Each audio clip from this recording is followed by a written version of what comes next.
Hello, hello, hello. Welcome to my kitchen. And today we're going to learn how to do Cuchinta, a native delicacy. Now, why did I choose Cuchinta? So, I also give cooking lessons. And one of the cooking lessons I give is an array of native delicacies. Cuchinta, kamoting, bibingkang kamoting kahoy, puto, and all that.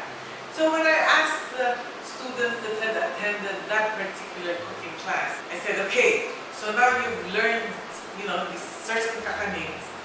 What is your favorite and why? And they said, Ma'am, Cuchinta. I said, why? Cuchinta is so common.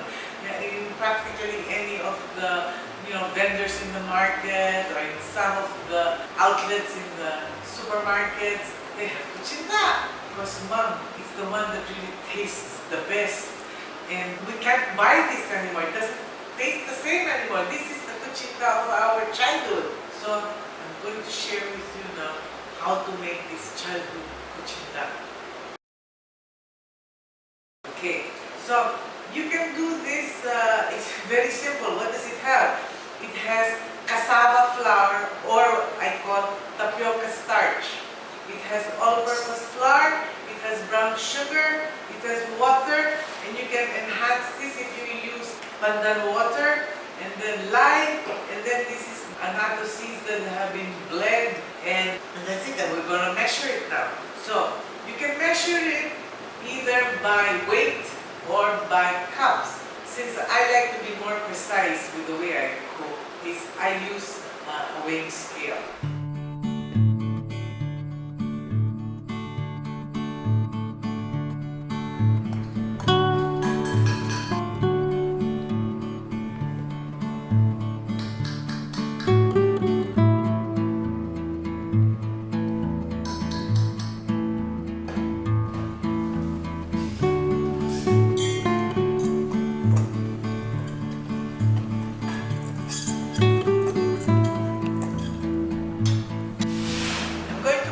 Lime that we need with the water inside.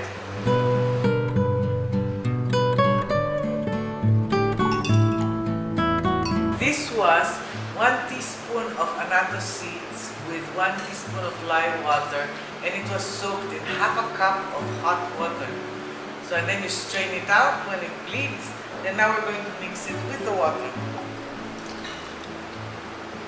Now we're going to mix it, and you have to do it slowly so that you do not have too many lumps.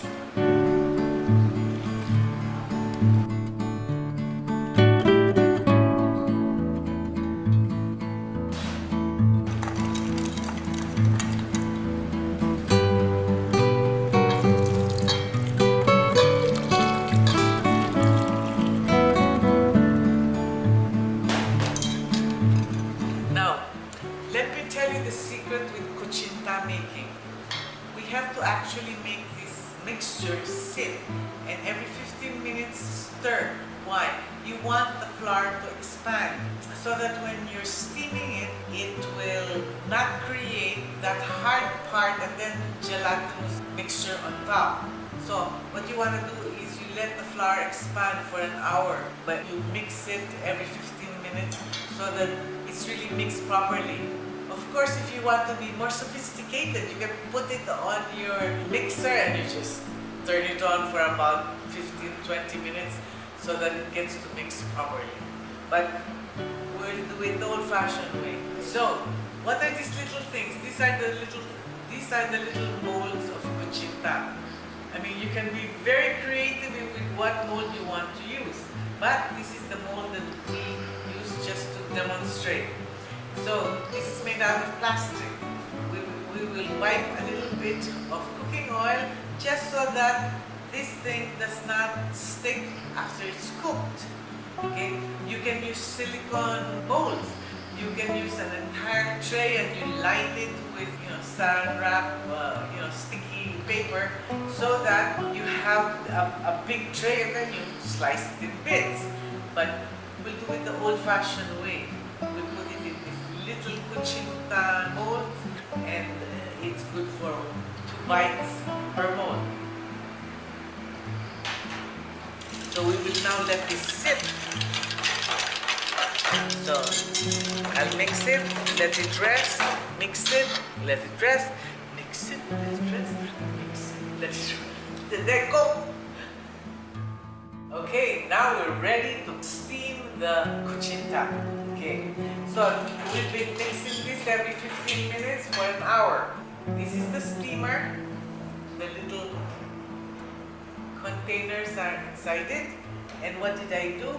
So we have to rub a little bit of cooking oil with a napkin, a paper napkin, just a wee bit, so to prevent the Cuchinta from sticking on this little dish. Now, why do we cover it with kacha? So that when it steams, the water does not go back into the Cuchinta. This also is good for if you're making puto. You also have to cover this. Okay, so here we go.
So, this is Cuchinta, or native Filipino gummy cups, as my cameraman says. If you have any requests for any traditional Filipino kakanin, let me know in the comment section below. Also, please subscribe and hit that little bell so you'll know when I publish a new video. Tita Meg out to do.